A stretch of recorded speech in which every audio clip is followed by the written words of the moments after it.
Welcome to Grant's Rock Warehouse, and tonight I want to welcome Tim Durling and Todd Evans to the show. We're going to talk about Tim's book, Let It Be Your Guide, the Kansas album review.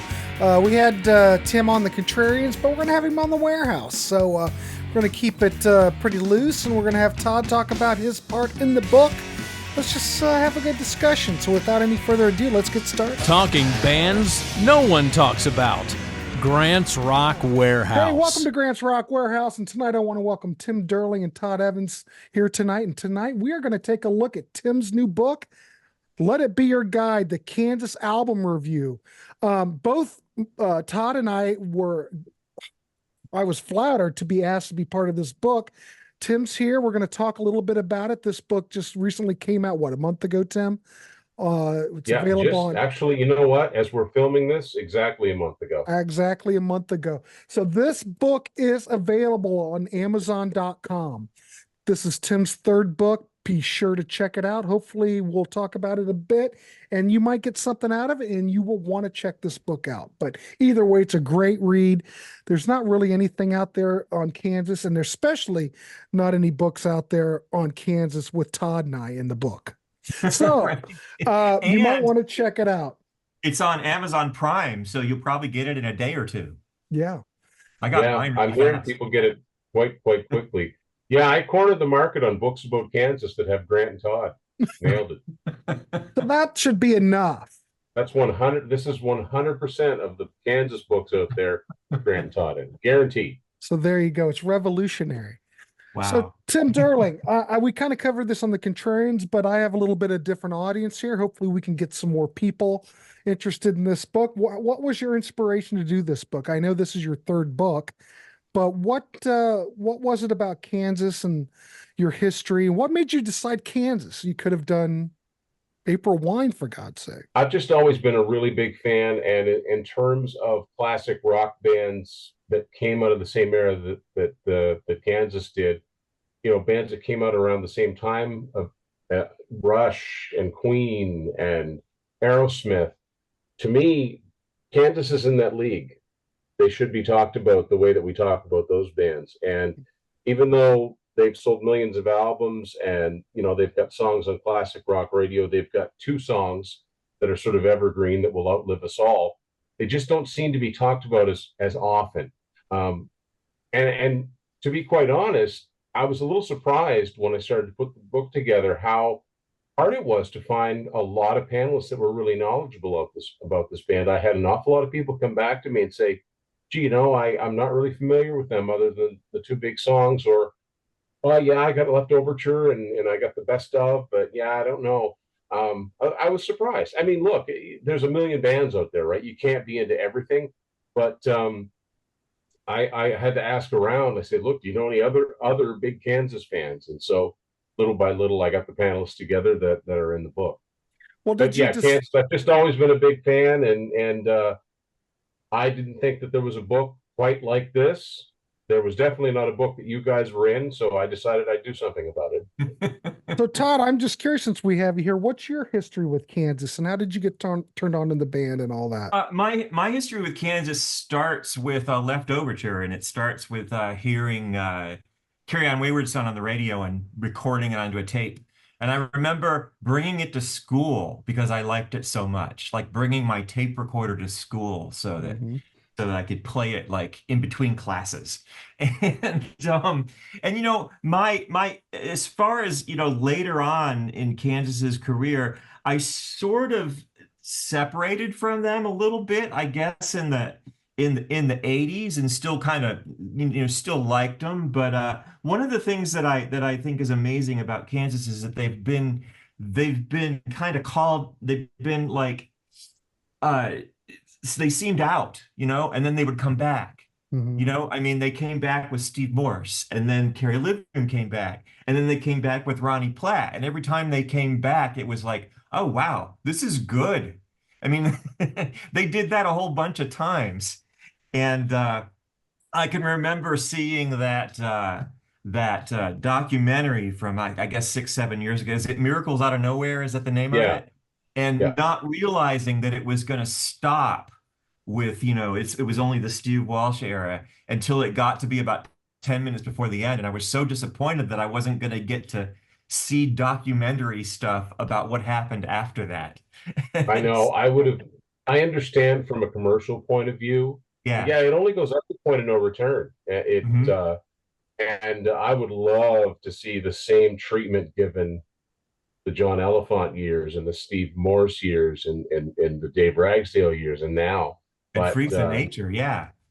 yeah, so that's what I'm talking about. That's, when you do hear about them, it's the high points and it's stuff that, I thought that was a really well done documentary. Me too. I love how they took that shot of them on the hill.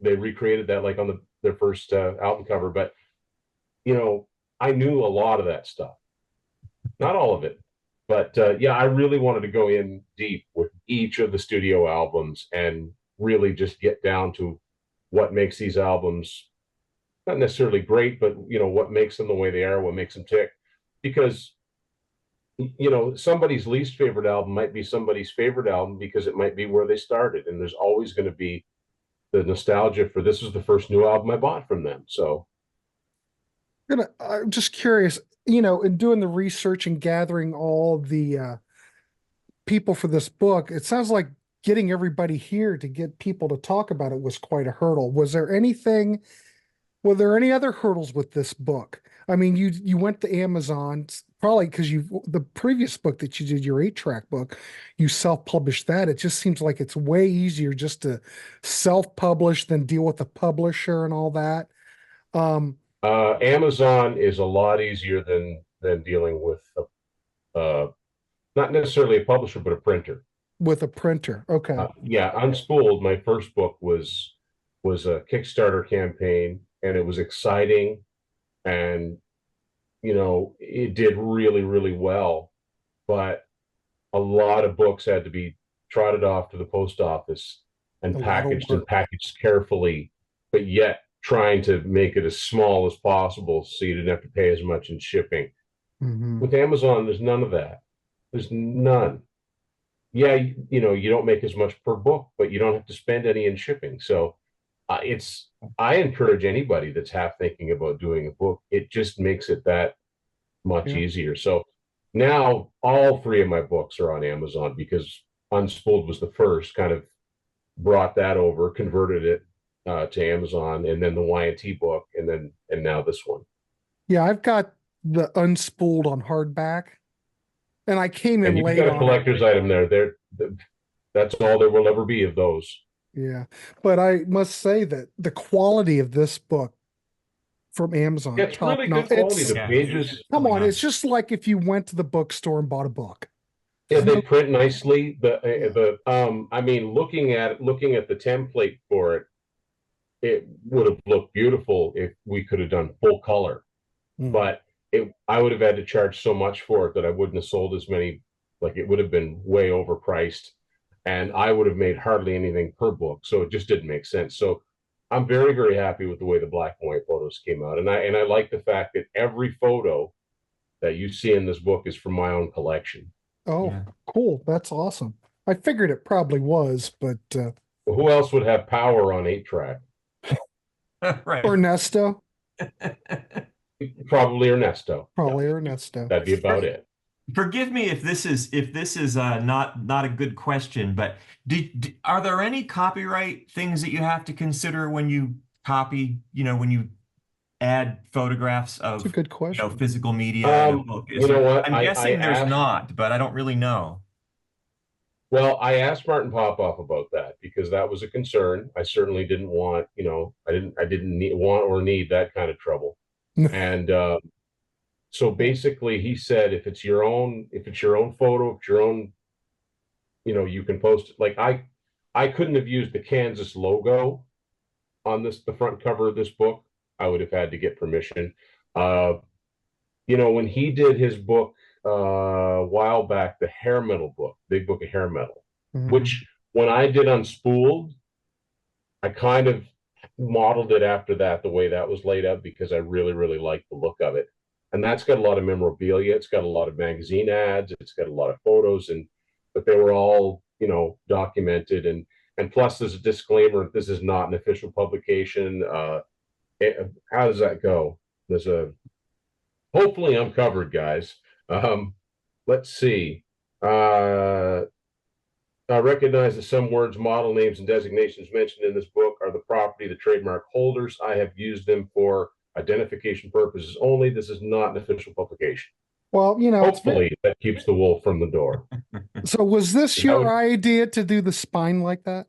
Absolutely it was. Absolutely it was, because initially, I got to give a shout out to my friend Matt Phillips from Go North Design. He helped me with this book, as he always does. And he said, well, let's have the cover wrap around. And I said, that would look great, but I've got something in mind that I want to do. And I've always wanted to do something like this, but this is the perfect opportunity because Kansas were in the first part of their career on CBS, and anybody that's bought old CBS CDs from the 70s and 80s, whether it's Kansas or Journey or Aerosmith or Blue Oyster Cult or Meatloaf or Loverboy or Chicago. Chicago. Like, you've got the Impact font in red on white. So that's exactly why I did that. And everybody knows that font on cassettes was even larger. Yeah, the cassettes, they always had the name of the group, and then the title was smaller, but the CDs, it looked just like that. Yeah. So they don't have an album called Let It Be Your Guide, but now it kind of looks like they did. And, I got to say, it stands out in the bookshelf. Mm-hmm. So I probably asked this before, but how long did it take you from the start of the project to when it got published? I recently went through my emails that I'd kept, and I started this process sometime in January. So really not that long. The Y&T book came out in December, and by January I was working on this book. But I think you kind of have to. I mean, if you were to talk to, and I don't know how he does it, but if you're talking to Martin, he's always got 4 or 5 things on the go at any given time, but that's his job. That's what he does. So I have to, if that ever, if I ever decided to take the plunge, boy, I'd really have to get moving. Boy, that'd be quite a jump. Yeah. But, as it stands, it's pretty amazing because I never ever thought I'd have I'd have books. This was never a goal of mine, but I've had 3 books in 3 years. So yeah, I'm very happy for you. But it seemed to me like it went really fast because when we were talking about it and working on it, and between that time that I did my part and it came out, it was like 2.5 months, something like that. It seemed like it went really fast. I think it's, I have to look at it as, to me, there are times it seems like, oh, this is never going to come out. The people that I've talked to, like you talked to me months ago, what's going on? Well, where's the book? When's it coming out? But if you just took part in the book, you've got other things to do. You're not thinking about it all the time like I would have been. Right. So I was very aware. I also something, I'm very proud of the Unspooled book. I still think that's a gorgeous book visually. It's a great coffee table book. I'm immensely proud of the Y&T book. That's still the only book on that band that there's ever been. The fact that Hugh Syme designed the artwork, mind-blowing. And that book continues to sell too, which is really awesome. People are still discovering that there's a book about this band. Yeah, I still need to pick that one. But with Kansas being the 3rd book that I've done, I'd like to think that I'm getting better at it. It's a longer book than the Y&T book. It's very similar to that book. It's the same format. But I've got more panelists per album, and there's more albums. There's 15 studio albums as opposed to 12, so it makes it longer there. But it's about 70 pages longer than the Y&T book. And there's also more words per page because when Matt and I were working on the Y&T book, we were really concerned with margins. We didn't want words to disappear into the crease of the book. So we kind of erred on the side of caution, maybe a little too much. I still think it looks good, but we've gotten more use out of each page this time. And again, Martin was a huge help. He's not in this book, but he was a huge help as far as telling us, do this, don't do that, don't put so many spaces, and the conventions to use for naming albums, and then Oh. and then songs. Like and What when is it gets that? Well, you brought it up. What is the naming convention? What is the standard? well, so I was using and I got it from Martin's very first book, his review book called Riff Kills Man from back in 1993. I bought that book when it was new.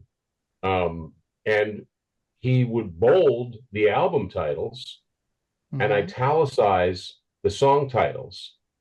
And I liked that because you don't have to F around with quotation marks, especially when you're listing a bunch of songs and where do you put the commas and all of that. But apparently the convention is bold the album titles, italicize the songs.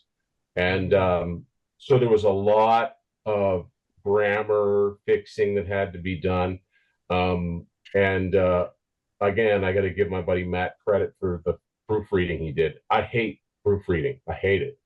It's awful. And I honestly don't know how anybody can really do it well proofreading their own work, because you know what it's supposed to say, so that's what you see.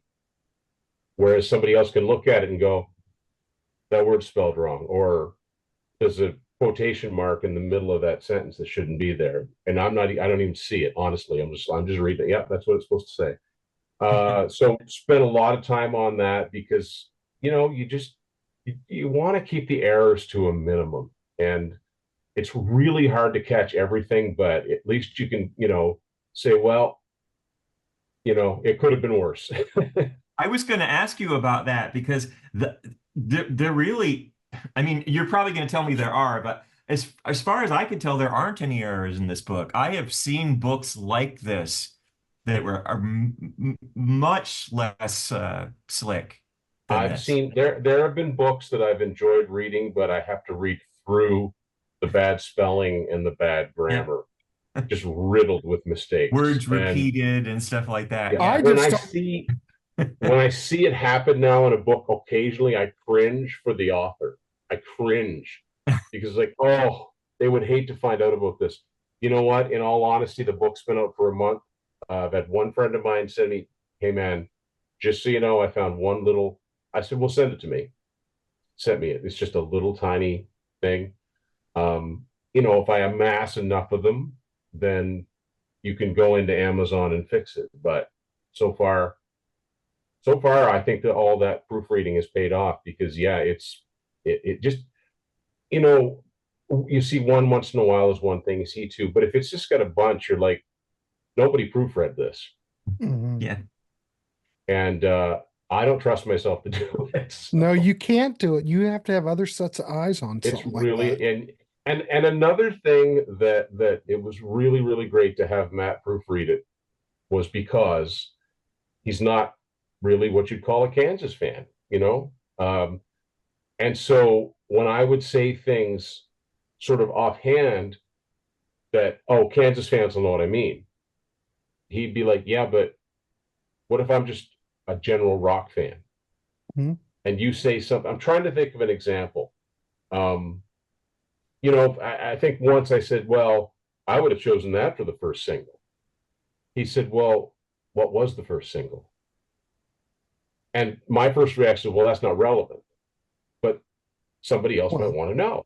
And somebody else might not know. So I said, you know what, you're right. We'll work that in. So there was a lot of that. And yeah, you almost need someone to not even read it for that. You almost need somebody that knows nothing about the subject you're writing about and just can pinpoint, you know, you don't need to put two spaces after a sentence anymore. That's an old fashioned thing. Yeah, I still do that sometimes. I was raised doing that, right? I was raised doing that too. Really hard not to do it. Yeah, just little thing, you know, and that the closer you get to the end, the more it's the little things, and it just gets, is this ever going to come out?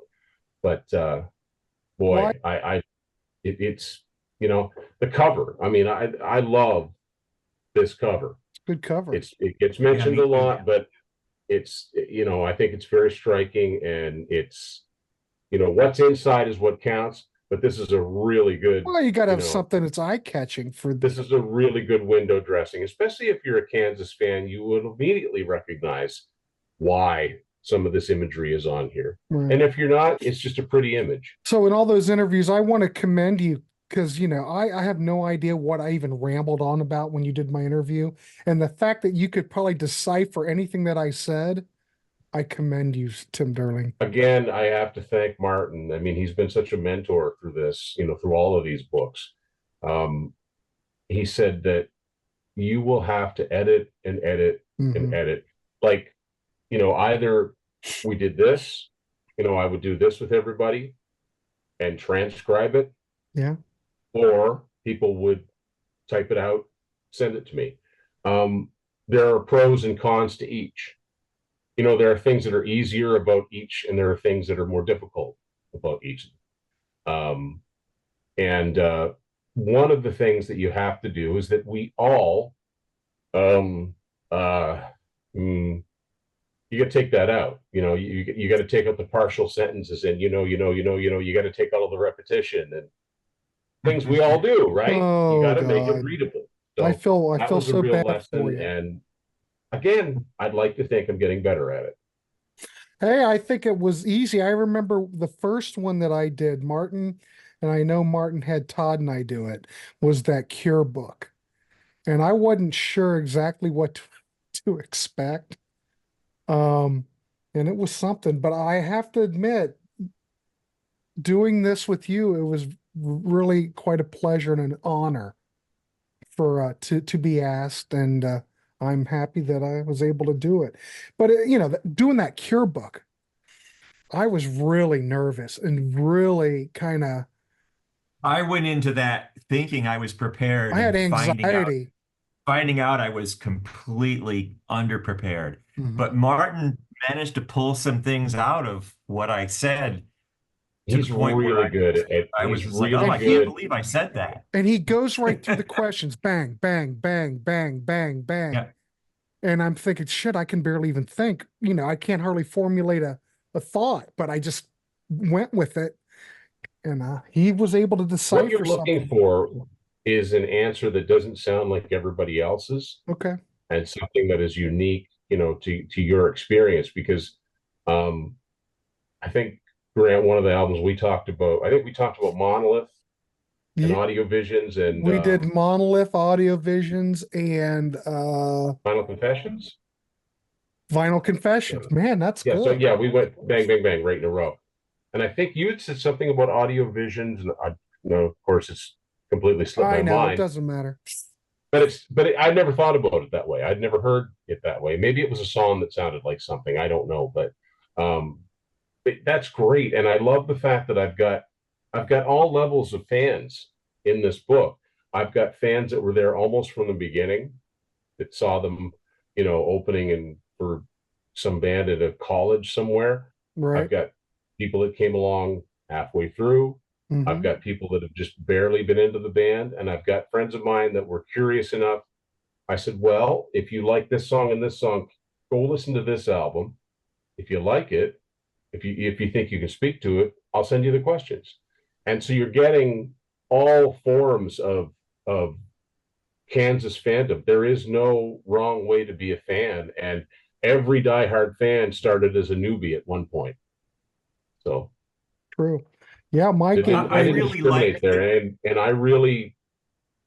It's funny, the albums like Audio Visions and the albums like Vinyl Confessions, I really look forward to digging into those, because I think that people who know anything about this band at all would agree Left Overture and Point of No Return are great albums, and the sales figures match, right? 5 million, 4 million. Yeah. That was I really wanted to talk to people about Drastic Measures, In the Spirit of Things. The albums that where people are really divided on them. Well, you want to talk about opening records, Tim. I don't discuss. You want to talk about those records no one talks about. People want to know what was behind those. How do people think about those things? People already have their preconceived notions or whatever. They know what Left Overture is and Point of No Return. But man, those later records, So at least someone's talking about it, you know? Yeah, So, I wanted to give just as much. I wanted to give equal um, airtime to every one of those albums. I don't care if they're on a major label or not. I don't care if they're certified or not. They're all worth talking about. They've all got their merits. They've all got things people might think could be better. There's just I wanted it all in there, and I think that that's the only way to do it. I don't like it when they only give you the highlights. You know, you mentioned the Kansas documentary, which is well done, but it ends in 1977.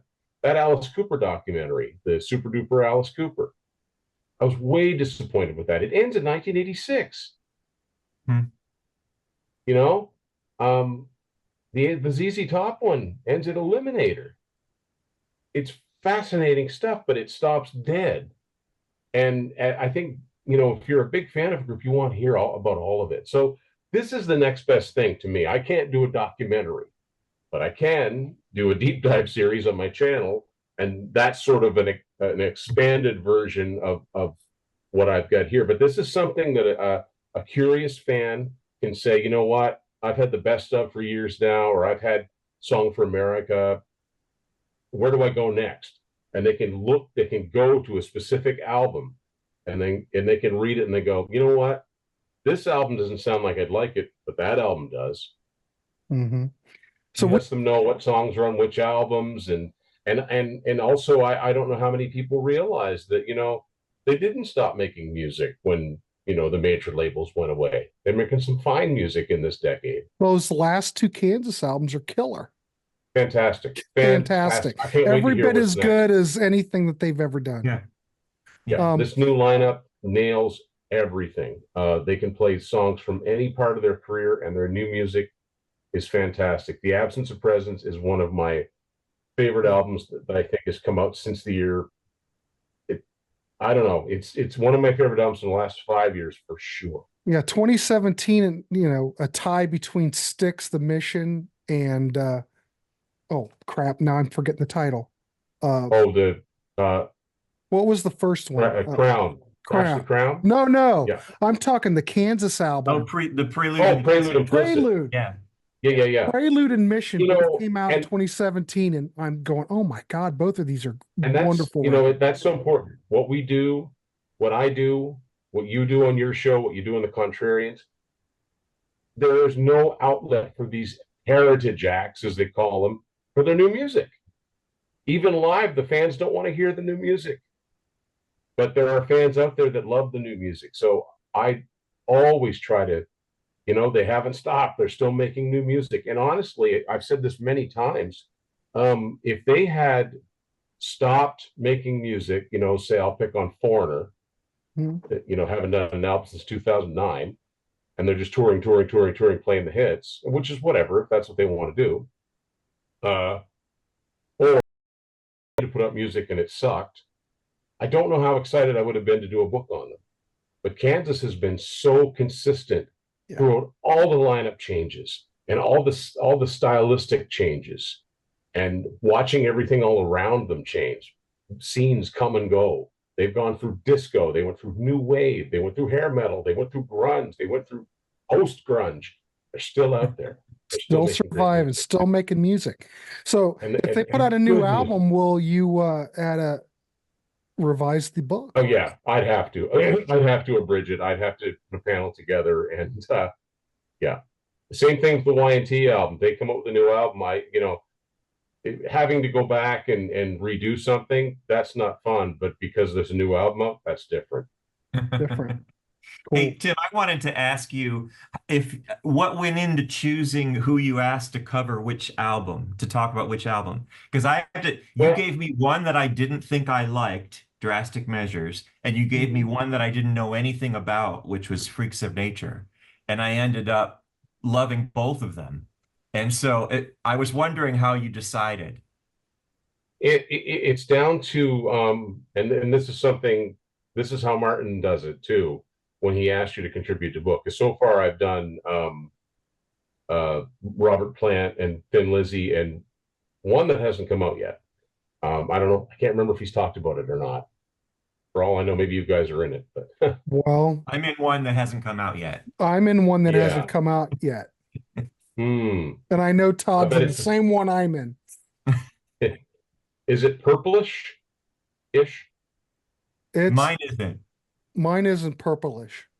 It's not purple-ish? No? Okay, never mind. No, mine's Um, kind of But, but proggy. what Martin will say is he'll say, I need someone to talk about these, these albums here, pick your 3 favorites. And maybe I'll give you 2 of them and say, hey, can you talk about this one? So after a while, the first people that respond to you, they get the first choice, right? And then after that, you're like, if people say, yeah, I'd like to be in the book. I said, well, here's what's left. Here's what I need.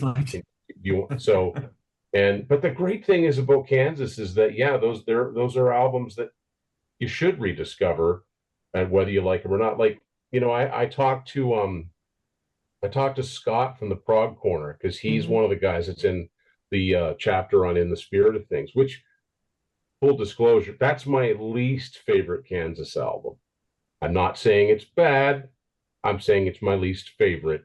Something has to come in last. I've always, but what I'm saying is I keep coming back to it. I keep listening to it, hoping that something will latch on. But there's something strange about it's supposed to be a concept album.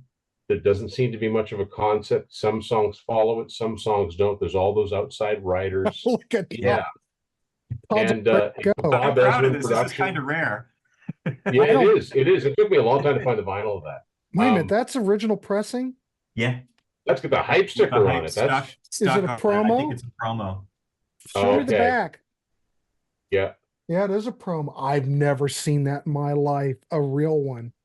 That took me a long time to find it. I found a Canadian version of it, and the really amazing thing is it's not a cutout, because there's some albums it's easier to find promo or cutout versions of.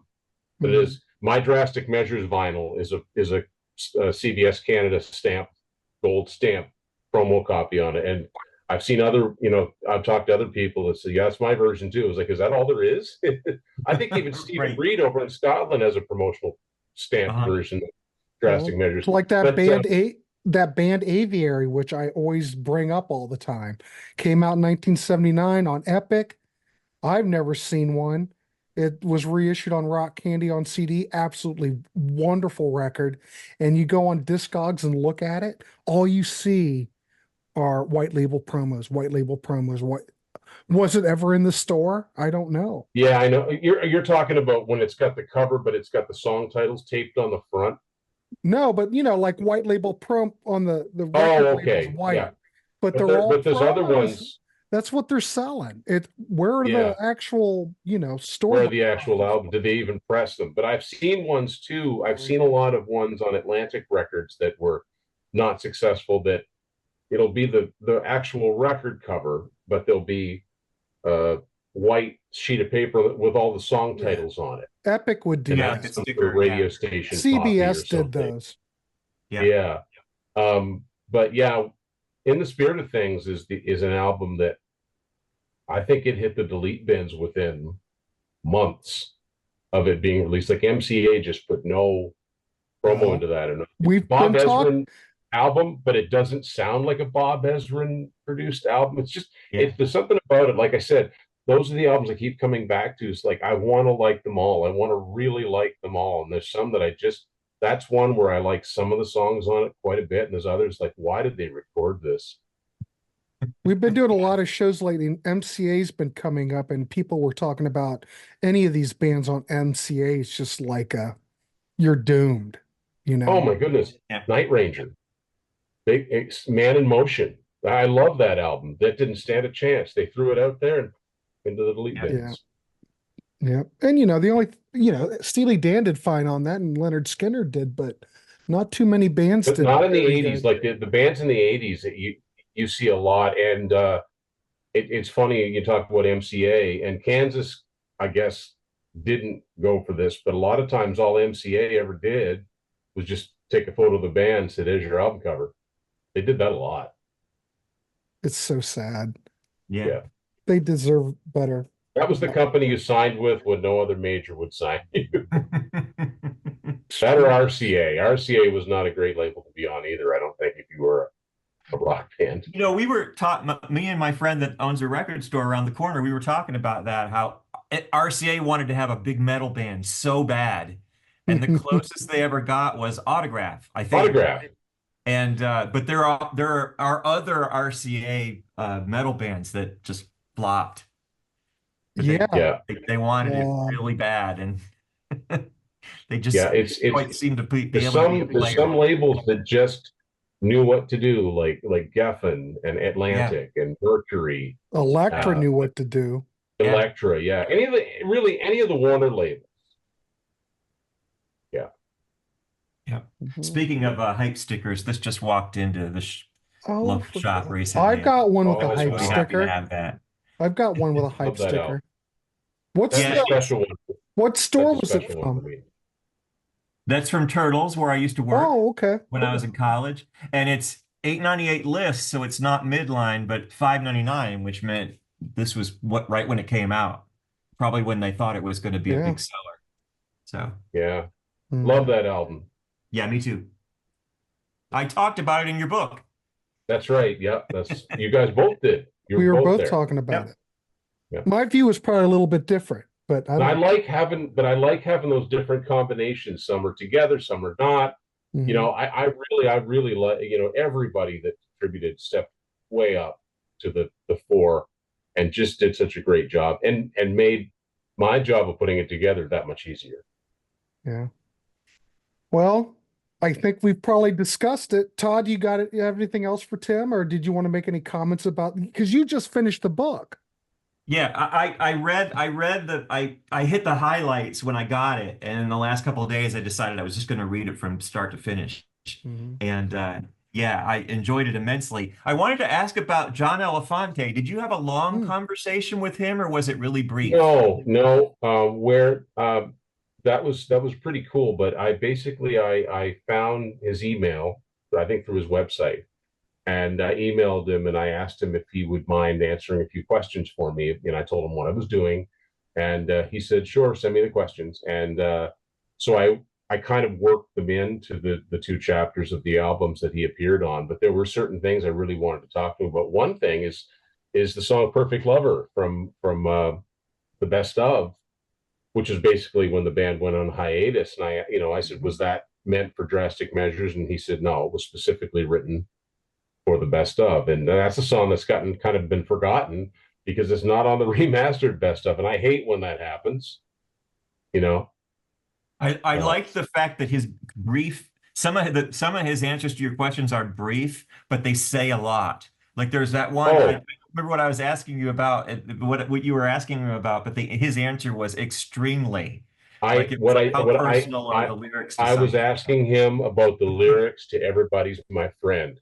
And I said, how personal are those lyrics? And he just said, extremely, you know. So that was the only thing he needed to say. It tells you everything you need to know. And if you know the song, that means people were calling him in the middle of the night. And it's like, hey, will you be my friend? Have you met Mick Jagger? Yeah, all of that stuff that's in, you know, here he is in his first major rock band. And, oh, you must be rich. Oh, what's it like to be a rock star? And that was a real honor to have him contribute to that. I mean, you know, after I got my answers, I'm thinking to myself, you know, I'm going on 10 years on my YouTube channel. And the whole reason it's called Tim's Vinyl Confessions is because, well, number one, I thought it had a ring to it. But number two is because I'm such a big Kansas fan. So here's the voice of Vinyl Confessions answering questions for me. So it was pretty cool. There you go. It all comes back to Kansas, ladies and gentlemen. Yeah. All right, cool. I think we can wrap this dog up. Hey, if you like Kansas, please go out and support Tim.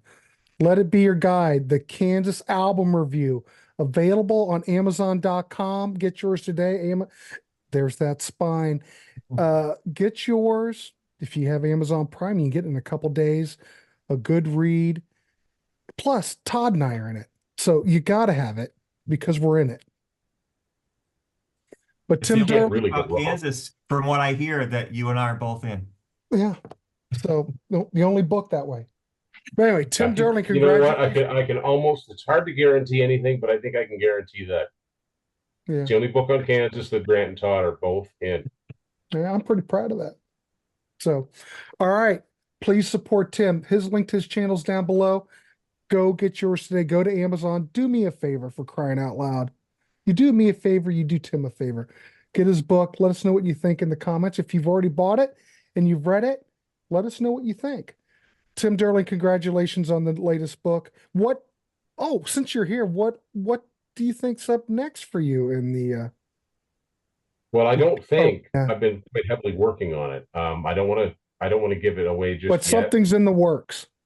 Well, I think there always has to be something. Okay. And so yeah, there's definitely something in the works that's similar to my last two books, but different.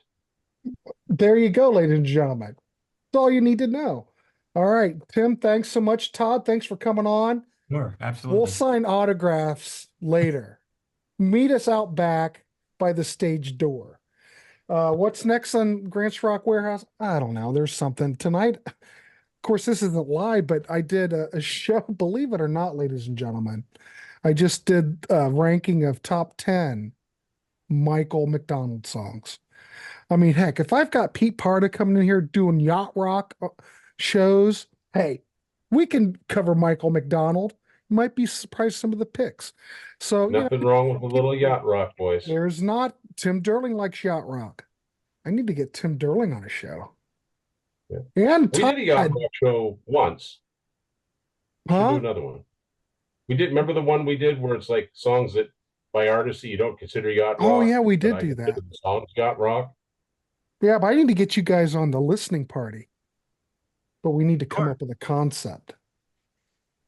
You know, the way I do it, I pick 10 tracks or 15. It depends on how it times out. So you'd submit me 10 tracks or 15 tracks and I pull mine and I put the show together and then we host it. And we're basically just doing an FM radio show. That's awesome. I love it. We'll play two songs, you know, do a break, introduction, and then we play 4 and then we break and talk about them. And it's basically just turning people. All I'm trying to do is turn you on to stuff you might not have heard. So that's all the show's about. And everybody's in there and we're all talking. Well, you've been on there. You've come on. You guys know what I do. I know. Yeah, we know how it works. But you maybe tell like people, in not everybody knows. August or something, you know, maybe we can get you guys on there. We've got to come up with something, an idea. But that's fun. I love it. That's really, out of all the shows that I do, that's what I most look forward to is the listening parties on Sunday, because it's just so much fun. You know, it's just fun. But, anyway, it's not about me. It's about Tim Durling. So go get the book, Amazon.com. Get yours today. Todd Evans, Tim Durling, thank you. We will see you later in the warehouse. You gentlemen have a good evening. If I don't see you, keep it clean and buckle up.